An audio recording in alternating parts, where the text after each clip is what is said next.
generally this is how it ends up. So a lot of people there die because they don't get the full package of technology in our aid programs or in economic development programs with an underpinning of education and training that goes with the technology. You give a guy who's used to killing somebody with a knife, give him an AK-47, he's going to go out and kill a lot of people. It's the same idea.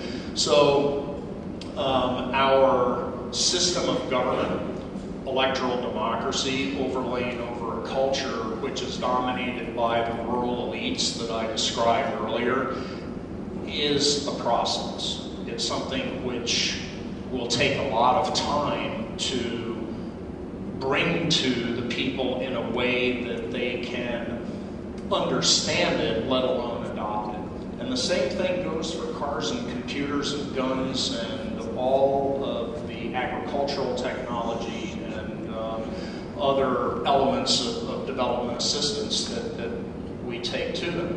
As a business person, my primary goal was, as a social entrepreneur, to develop a platform for sanitary food development, distribution, and service in the northeastern part of the country. And I committed to do that through education, employment, and training. And what I found was that there was a total disconnect in all of the underlying assumptions that I make about time and space and progress and performance and what's really important to me as an American, as a Christian, as a foreigner, as a business person, are also part of a process. It's something that I am working with people who have been manipulated and indoctrinated by 35 years of foreign influence from Saudi Arabia and Pakistan and India and North Africa, and now somewhere I need to find 35 years to work with my employees to overcome that indoctrination, just to bring them to the point where they can establish a concept like management by objectives and why it's a good idea. And I've been talking a lot, and I'd like to invite you to ask any questions that you might have. Yes, sir? What's your perspective on the rising amount of violence? What's your perspective on the rising amount of violence that's going on in Afghanistan right now? It seems like there's a transition taking place. What do you see from the inside? There is a wave of new violence in Afghanistan. It is, how are we doing? 1 minute. A combination of factors. When the United States Special Operations troops in Northern Alliance took over Kabul in early 2002, they used Tajik troops to do that. Tajiks turned over the government.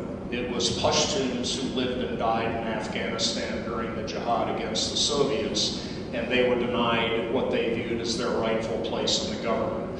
A lot of the violence that you see today is perpetrated by Pashtuns who were rejected in the earliest times of the takeover, and that rejection is now reinforced by their sympathy with the Taliban's religious and pre-Islamic tribal values of eastern Afghanistan.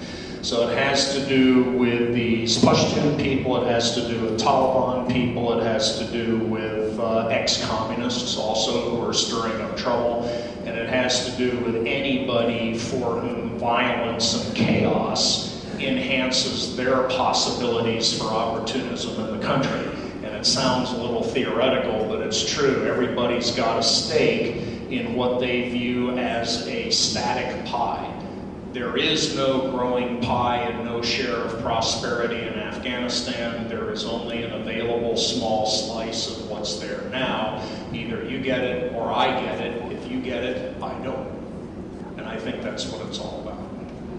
Jim, I think we need to bring you up and thank you again. Can you come up here, please?